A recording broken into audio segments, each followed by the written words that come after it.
Hey guys, today I'm going to be talking about Catcher in the Rye, which is a very compelling story written from the mind of an unstable, depressed, and often sarcastic 16-year-old boy named Holden, and his journey through New York, alone, seeking attention and companionship, and left to dwell on his thoughts. Holden Caulfield is a pretty horrible student, but he is very smart. He is flunked out of school after school, and his latest departure was from a very prestigious school called Princey, and Holden has until Wednesday before he must be home. He decides to take this as an opportunity to horse around and leave his old and annoying school life behind. One must understand that Holden is the very definition of an unreliable narrator. Since we basically see through his eyes in this story, we read his every thought, his true feelings, the ones he doesn't show in public, and they are very depressing. He is constantly contradicting himself. For example, when he is flirting with the three women at the bar, he keeps saying how he is hating their company and how dumb they are and how bored he is, yet he stays, flirts, and dances with them all. And it's not just with people like them. It would be with anyone that he's known and spent time with for ages, like Sally Hayes. He knows she'll never be anything like his Jane Gallagher, whom he really loves and connects with. Yet he asks her to run away with him, to marry him, to raise a family with him.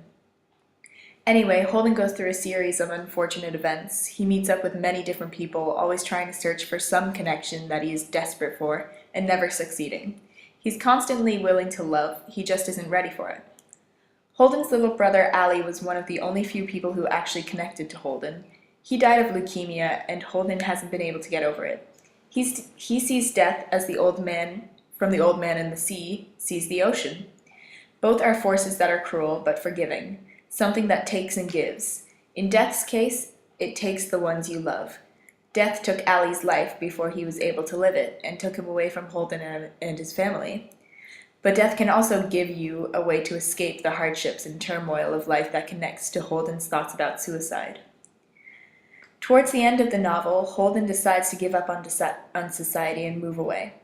Away from the rest of his failed connections, away from his ties to his old life, away from bad memories and past mistakes. He plans on moving to the woods and getting a job and living out the rest of his life in solitude. Although he is desperate for someone to love him, he in turn is just not ready to love someone back. He decides to say a final goodbye to his sister Phoebe, another person who really gets him. She takes a suitcase with her, telling him that she is going with him. He tells her to shut up, and they go to the zoo. Him on one end of the street and his sister on the other side, acting annoyed. She takes a ride or two on the zoo carousel, and seeing her so happy almost brings tears to Holden's eyes.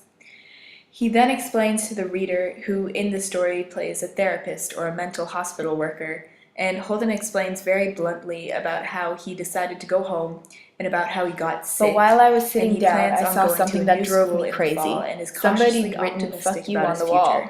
It drove me damn near crazy. I thought about how Phoebe and all the other kids would see it and how they'd wonder what the hell it meant. And then finally some dirty kid would tell them, all cockeyed naturally, what it meant and how they'd think about it, maybe even worry about it for a couple days. I wanted to kill whoever'd written it.